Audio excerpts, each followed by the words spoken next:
এসেছি। আমরা এবার কোরআনের বাংলাদেশ দেখতে চাই, কি বলেন আপনারা? সম্মানিত উপস্থিতি,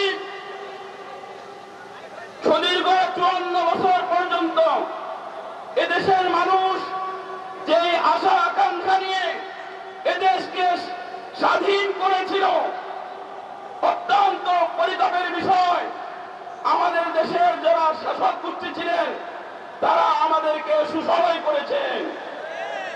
অত্যন্ত ভারাক্রান্ত হৃদয়ে বলতে হয়, আমরা এরপর থেকে এবার আমাদের নির্বাচন, ত্রয়োদশ নির্বাচন, জুলাই অভ্যুত্থানের পরে আমরা এমন বাংলাদেশ দেখতে চাই না যে দেশে আমার ছেলেরা ইনসাফের জন্য রাস্তায় দাঁড়ালে তাদেরকে লীগের গুন্ডা বাহিনী তাদেরকে গুলি করে রাস্তায় ফেলে দিবে। আমাদের দেশের জামাল ছেলেদেরকে রাস্তায় নামিয়ে তাদেরকে লাশ করে দিবে। আল্লাহ নবী সাল্লাল্লাহু আলাইহি ওয়াসাল্লাম বলেন, আল মুসলিমু মান সালিমাল মুসলিমুনা মিন লিসানি ওয়া ইয়াদিহি। মুসলমান সেই ব্যক্তি যার হাত এবং জবান থেকে অপর মুসলমান নিরাপদ থাকে। সম্মানিত উপস্থিতি, আমাদের এই নির্বাচন পুরাতন বন্দোবস্ত পরিবর্তন করে নতুন বন্দোবস্ত বিনির্মাণের নির্বাচন।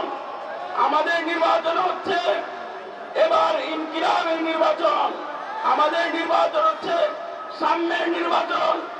আমরা এই সুযোগ যদি হাতছাড়া করি, আমি বলতে পারি কিয়ামত পর্যন্ত বাংলার জমিনে এমন সুযোগ আর কোনোদিন আসবে না।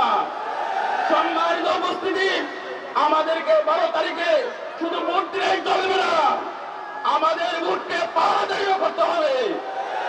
আমরা যেন বিজয়ের হাসি 11 দল মিলে বিজয়ের স্লোগান নিয়ে বাড়িতে ফিরতে পারি। ঠিক না ঠিক বলেন? সম্মানিত উপস্থিতি, আমি আপনাদেরকে ভবিষ্যৎ কোরআনের বাংলাদেশ, সাম্যের বাংলাদেশ বিনির্মাণের উদাত্ত আহ্বান জানিয়ে আমরা আমাদের রায়কে ব্যারিস্টার নজরুল ইসলাম ভাইয়ের পক্ষে দাঁড়িপাল্লায় মার্কাই দিব।